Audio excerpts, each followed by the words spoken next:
All right, guys, I'm going to go ahead and share my screen. And I'm just going to first start our webinar today with just a brief overview of what Pivot Inspect is. I know that, again, some of you have already used the tool a little bit in your former roles, but sometimes it always helps to kind of get a little bit of a refresher, as well as see exactly what Pivot Inspect and the core includes. So our mission as a company is to just provide educators informative and accurate assessment tools to help promote college and career readiness.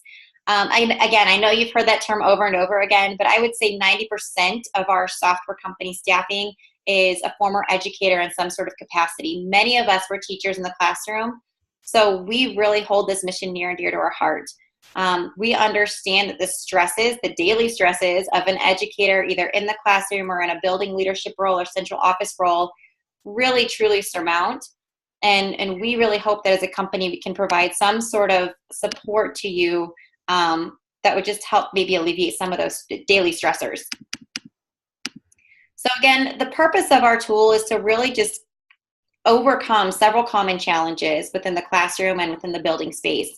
We know that lack of time is always an issue, right? I mean, I cannot imagine kind of just the daily lives of educators right now. It's been about 7 or 8 years since I've been out of the classroom, and I feel like each year we take on more and more responsibilities for our educators. So I really do hold the fact that, time is of the essence for our educators, and we hope that that Pivot can just give teachers back some of their time. We know that taking assessments takes time. We know that creating assessments takes time. We know that looking at the data takes a lot of time. Using it effectively takes time. So again, we hope that our system kind of alleviates some of the challenges in all of those areas. Also, implementation and training and resources, that's something that is personally of interest to me. As a former PD coordinator, I saw so often that we would get really enthused and energized during trainings and webinars like this. We would get really excited to dig into the product, and then the first day of school hits, and you just try to keep your head above water. So we really, really want you to walk away from today's webinar with maybe just an idea as to where to go to get more. Also know where to find our resources. We try to keep them, accessible in multiple areas. And again, we know that all of these lead to stress. So again, this is something that we're really trying in some small way. We know we're not going to relieve all the stress and give teachers back tons of time, but we really, really do hope that in some small way we can help them overcome some of these challenges and alleviate some stress.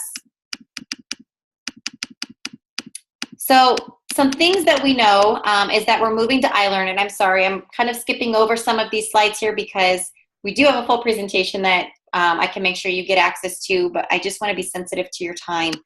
We know that iLearn is going to be a new assessment for grades 3 through 8 this year. So we're in a year of transition, and that'll make a little bit more sense later when we talk about maybe some of the materials that are available to teachers this year. If you're a returning customer, which both of you are, then you do have access to your previous materials, so 17, 18, in addition to our 18, 19 materials. And I'll show you where we can access both of those. Your district inspect managers have a little bit more access in the fact that they are going to be able to have access to those previously used benchmarks in addition to the 18, 19 benchmarks. We've totally left it up to districts as to how they want to roll out their benchmarks this year. Again, we know it's a year in transition, so we have several districts that are opting to just utilize their 17, 18 materials until they actually see iLearn roll out this year, while we have other districts that are opting to use our 18, 19 materials in hopes that that will put them in a good position for iLearn this coming year as well.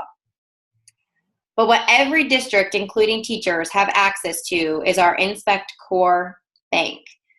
So Pivot is essentially the tool, right, that pushes out our Inspect items.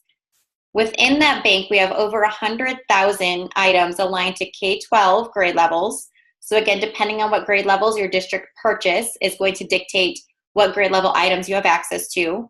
These items stem across ELA, math, and then this is new, social studies and science this year. This whole bullet point has so much to talk about because last year we started the year off with about 32,000 items in our bank. These are those standalone items that do not live on a benchmark assessment or a shared assessment. So these are just kind of additional bonus items that teachers can use as bell ringers, as exit tickets, however they would like to use them. The end of the year, we ended the year with about 64,000 items. And so then this year, we're actually starting with almost double what teachers had access to last year. So I really hope you never use all 100,000 of them, but they're definitely there for you and your teachers to utilize. And again, like I said, we have, this is new, science and social studies content. It is definitely not where our ELA and math content is, but we're continuing to work on getting more and more of that content added into our system. We also have 500 plus pre-built tests. Again, last year's number was right around 300 tests, including your benchmarks and your quick checks, which are our quizzes. So this year, again, we're almost doubling that amount as well. So this includes our 2018-19 benchmarks. It also includes our shared assessments for our teachers. And of course, like last year, we have our tech-enhanced items. I do want to provide in this webinar kind of a refresher on how you can get and sift our item bank for some of these tech-enhanced items, because we know that they're not going to go away. We also have K through 2 early literacy and numeracy assessments.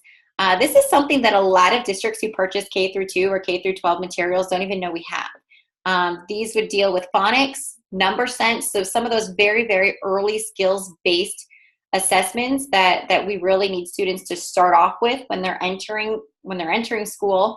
And most of these are audio, paired with audio. So it's really, really cool. Students won't have to read to actually be able to exhibit their skill. We also have English learner assessment. So again, this looks very Rita-ish. It is paper pencil, but it's available to districts that have a higher population of EL students. In addition to, we now have Spanish content in our bank.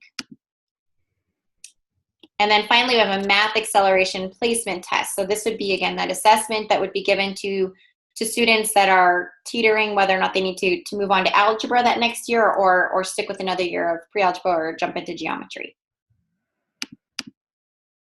And then finally, this is also something that districts often forget that they have. We do have ELA and math performance tasks. These would be kind of those higher level DOK3, DOK4 extended response items that similarly mirror kind of those part 1 I-STEP questions. As you probably know, iLearn is still going to have those kind of part 1-ish I-STEP questions, but there's only going to be one window.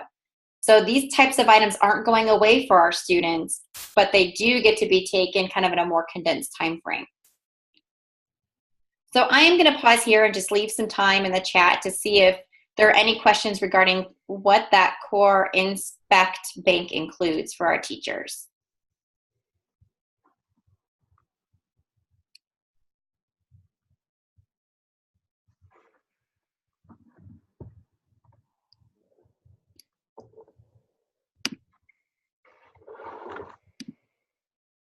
Okay, so we'll move on to the fun stuff then.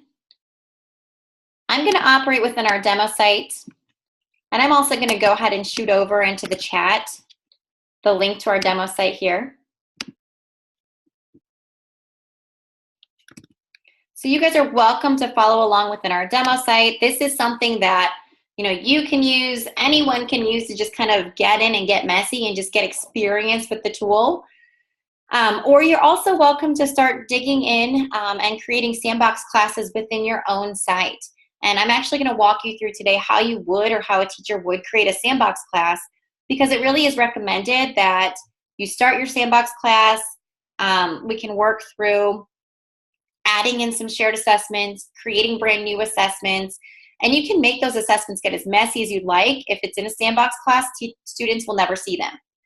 Once we actually create our sandbox class and our assessments are perfect, we can walk you through how you would then duplicate those created assessments into your classes once you actually have your classes for 18-19 built.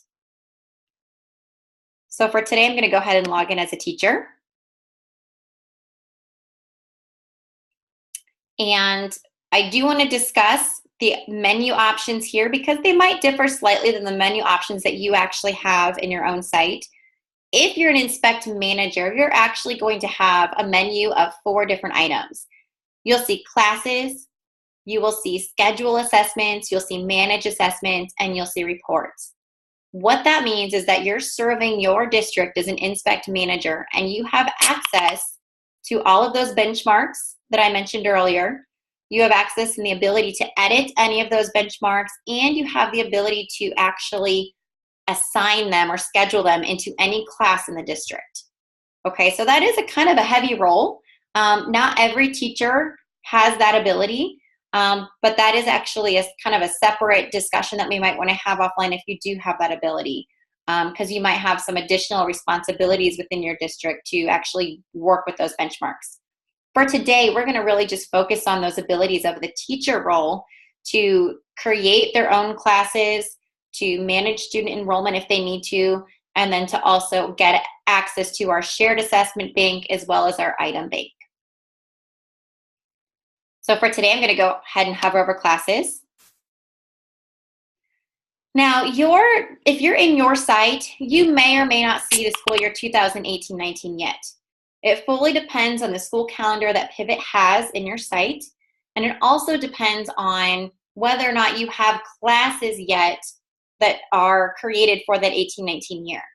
Now, many schools operate in different ways. There is the ability to create manually created classes, which I'm going to show you today. You can enroll students into those classes and unenroll them, manage that enrollment manually. Or you may have your site set up to sync with your student information system. If that's the case, then you might have your classes already pre-populated for you and your student enrollment managed for you.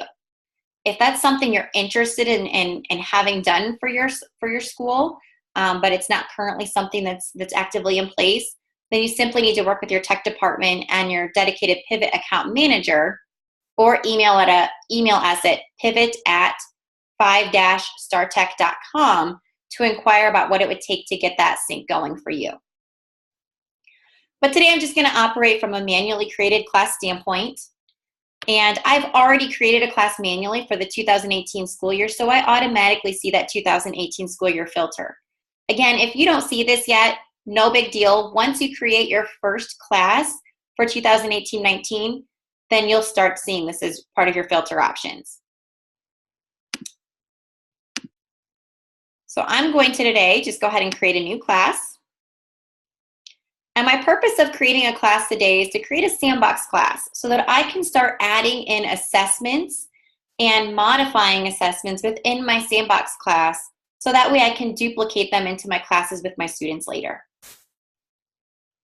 Every class has to have a grade level and subject, and you do have to hit the add grade and subject button. The reason why we do this is because I might want my class to have 2 different subjects. I'm going to go ahead and give it a name. So I'm going to go ahead and do Val Sandbox class, and we'll go ahead and change it. 2018-19, term 1. The description of the class is something that students will never see, so you're welcome to put anything here.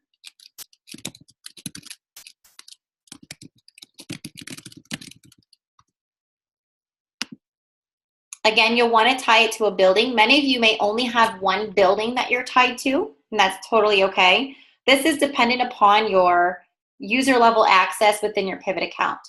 If you're not seeing a building here, make sure that you reach out to your district Pivot admin to let them know which building you need to be associated with. Or again, you're welcome to reach our 5-star help desk for assistance with that at pivot@5-startech.com.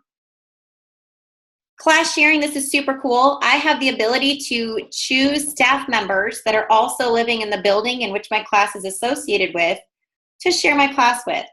What that means is that they'll automatically get access to view all of the assessments that I create and assign in my classes, so that maybe they can use them for their own classes, or maybe they also just need access to that student demo or the student data.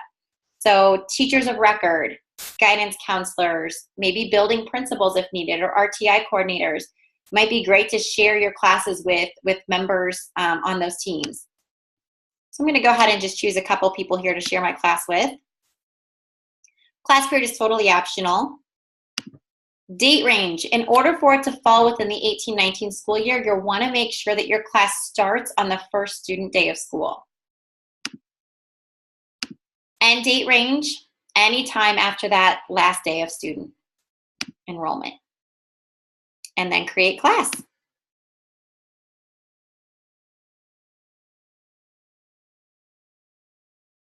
All right, you will automatically see here on my overview screen that I have a class code, Val S1. This is super important if you wish to utilize the student enrollment feature. Let's say you have a student that joins your class the very day that you need to give a test. There's no need to wait for either your student information system to sync with Pivot to get that student enrolled, or there's not even a need for you to go out, find them in the bucket of students that you're associated with and enroll them yourself. You can literally just give them this enrollment code, and once they log into Pivot, they can enroll themselves in your class. So this saves the teacher a ton of time when it comes to student enrollment in their own class. If I would have students enrolled in my class, I can click on students and choose to enroll students. Again, any listing of students that I would have for my school year would appear here, and I can just check on their names to enroll them. Very simple. I'm going to go back to assessments because I want to go ahead and add a shared assessment. This is again going to launch me into that shared assessment bank of about 500 pre-built assessments. So filter through this assessment bank. You can simply search by grade level, grade 1,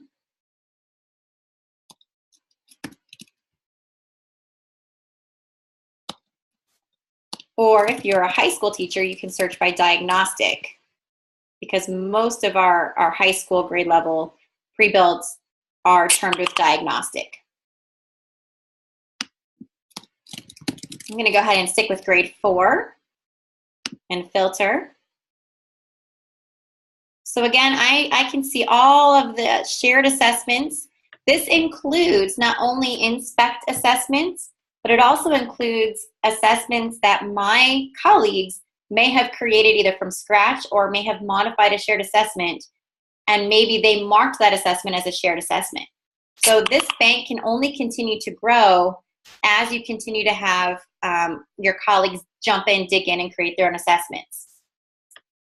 It's really, really cool when you have counterparts say you want to share, maybe you have another 7th grade or 4th grade, in my case, a 4th grade ELA teacher that lives across the hall, and I want to say, hey, you know, what are you doing this week? What did you do for your Unit 4 assessment?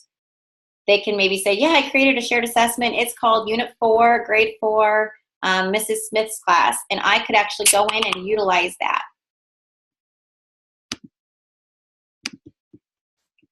To preview the assessment, I just simply need to click on the hyperlink.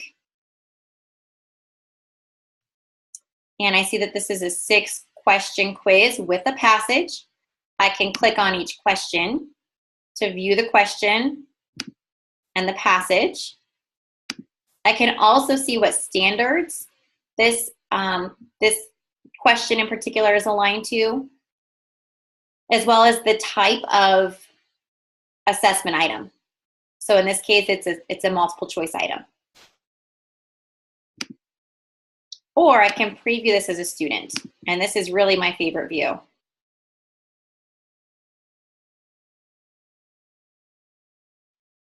So again, I can see exactly what this assessment would look like if I were a student. I can even go ahead and take it. Now the teacher view has the ability to check to see if that would be right or wrong. So I can say, oh, that one was wrong. Let me check this one. Oh, that one's wrong. Oh, there we go. There's the right answer. Now, students don't have this ability when they're actually taking the test, but this is just a nice view that we've actually, or a nice tool that we have built into this teacher-student view, simply for practice reasons. So I can, again, filter through, see each one. Here is a multiple choice, pick 2 choices. Those always get students hung up a little bit. And then I can go ahead and go back once I'm done previewing as a student. If I like what this has to offer, I can go ahead and add this assessment and then make it my own. So I see here that it's going to go ahead and automatically put it in my Sandbox class that I just created. If I wanted to jump it into one of my other classes, I would have the ability to pull down and view my other 18, 19 classes here. I'm going to go ahead and rename this. And again, if you're going to share this assessment within the shared assessment bank or share your edited assessment in the shared assessment bank, you're going to want to be very specific. We run into districts that say, I wanted to share my quiz 1 with other teachers, but they can't find it in the bank. Well, what did you name it? They named it quiz 1. You can imagine how many teachers may have named their assessment quiz 1. So it's always really good to be as specific as possible. I'm going to say that this is VALS Grade 4 ELA Unit 1 quiz, and it's for craft and structure. And again, maybe you choose to include the year. The date range is when it is available to your students in that class. So again, I can actually choose, once this assessment is built, I can duplicate it into other classes of mine, and I can have different date ranges in which it's available for every single class. So right now, it's just asking me, when do I want this assessment available for this class that I'm currently assigning it to? So we'll say I want it available next week, and I only want it available until Friday. Of course, you can choose to also give it a daily time constraint. So if I only want it to be available on 8:15 starting at 3 a.m., I can do that. And then on 8:17, I want it to close at 4 p.m., I can do that. Or I can apply a daily time constraint, which means on 8:15, it would only be available 8 a.m. to 3 p.m., or whenever the hours are that you choose. On 8:16, it's also available those same hours, and 8:17, it's also available those same hours. So this is really, really good for teachers who do not want their students working on this after school, or transversely, maybe this is homework. So I only want them to work on it when they go home. I can choose to randomize my questions. I can give it a time limit if I want it to be timed. That simply means that if I would give it a time limit of 30 minutes, as soon as that 30-minute mark, so as soon as your student hits start, then they get 30 minutes. There was a timer up in the right-hand screen that will start counting down for them. And then once 30 minutes hits, it would just save their responses and submit it. Also, this is where I would choose to share my assessment. So again, if I want other colleagues to benefit from my work and be able to see and use and edit this and take this assessment as their own, now if they do that, it doesn't affect anything that I've already done for my classes, but they can also maybe edit for their classes to meet their needs, then I would mark yes. And update assessment. Once it updates, I can jump into questions. And let's say that I think that 6 questions based on one passage is just a little bit too much. So I can choose to go ahead and remove a couple questions. And now I want to go ahead and add some questions that are not tied to a passage. So I'm going to go ahead and hit add question. Again, this takes me back into our item bank that again has over 100,000 items. And I can begin to search. I'm going to stick with grade 4. I can search by standard. I can search by passage. So again, these are all of the ELA passages that are tied to grade 4, quite a few. Maybe I want to narrow that search by passage by text complexity. Definitely doable. Or maybe I want to jump into my advanced filters and I want to make sure that I get some additional tech enhanced items on this assessment. So maybe I choose hot text. Maybe I also want to filter by depth of knowledge. I see that quite a few of these are 1s and 2s that are already on the assessment. So maybe I want to filter and add a couple more difficult items in. So again, here would be all of my items that fall within these filters. I've got quite a few hot texts. So maybe I'm going to choose a couple of these and add them to my assessment.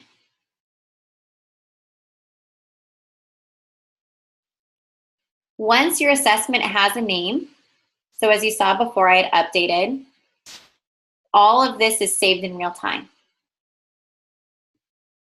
Again, I can choose to preview.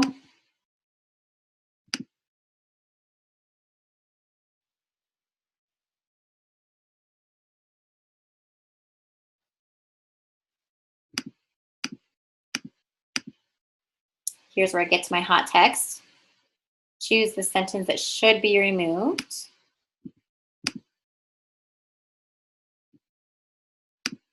Let's check it. Oh, I was wrong. Let's say maybe instead of starting off with the passage, I'd rather start with our hot text items. To do that, I can simply drag and drop.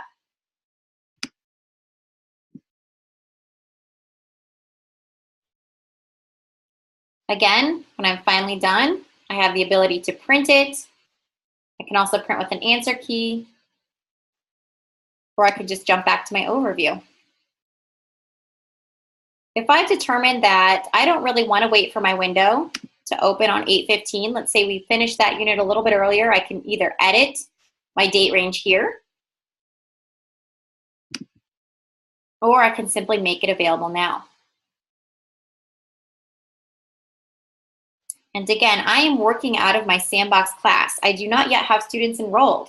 So if I then get my students enrolled in my actual courses, either through that daily assessment sync with your student information system, or let's say you've created other manual classes and your students have enrolled themselves in your classes, I can go ahead and duplicate this assessment.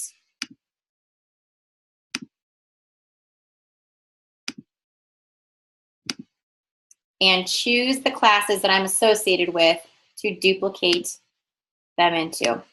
And I can actually choose several here to save me some time.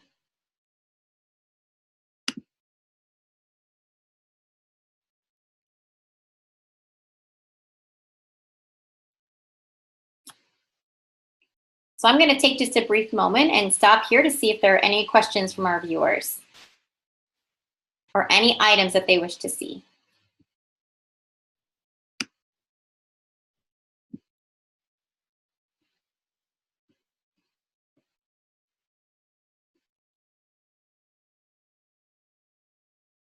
Awesome. Oh.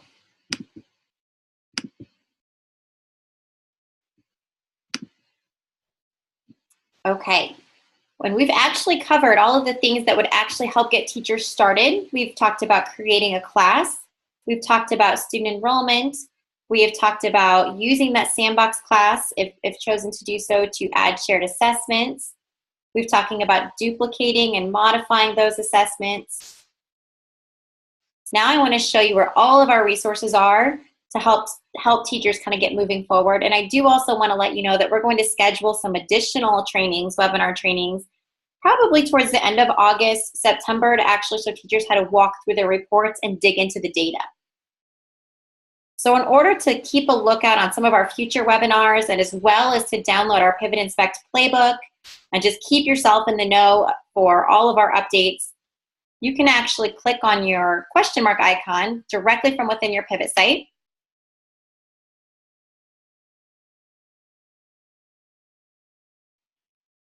And it will launch you into our knowledge base. Our knowledge base is super awesome, super helpful, because this is where you can really get some on-demand help. If I want to search for something specific, let's say I just really want to know how to create a class right now, I can search for that and a user guide will pop up.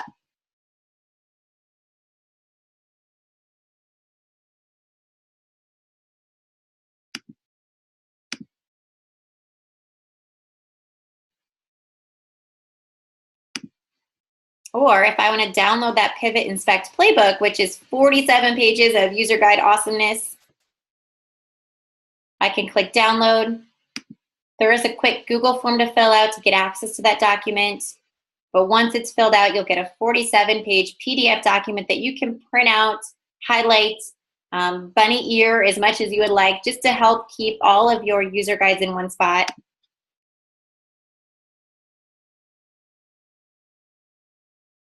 You can always request help here. Once you click on this, it actually launches you directly into our ticketing system, where you'll meet our support team right away.